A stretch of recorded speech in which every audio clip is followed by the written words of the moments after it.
வெந்தயம், ஓமம், கருஞ்சீரகம் இத பவுடர் பண்ணி சாப்பிட்டு வந்தா எவ்வளவு நன்மைகள் கிடைக்குன்னு தெரியுமா?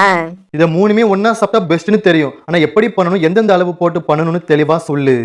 வெந்தயம் 250 கிராம் எடுத்துக்கங்க, ஓமம் 100 கிராம் எடுத்துக்கங்க, கருஞ்சீரகம் 50 கிராம் எடுத்துக்கங்க. இத மூணுமே தனித்தனியா வறுத்து மிக்ஸில போட்டு அரைச்சு பவுடர் பண்ணி வச்சுக்கலாம். அந்த பவுடரை சுடுதண்ணில போட்டும் குடிச்சிட்டு வரலாம், தேன்ல மிக்ஸ் பண்ணி சாப்பிட்டும் வரலாம். முக்கியமா இது எல்லாருமே ட்ரை பண்ணலாம், உடம்புக்கு ரொம்பவே நல்லது.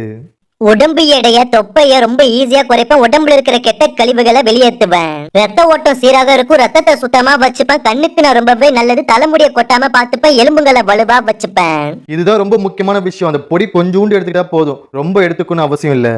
மாதவிடாய் சில பெண்களுக்கு சரியா வராது, அவங்களே நான் சாப்பிடுங்க, எல்லாமே சரி பண்ணிடுவேன்.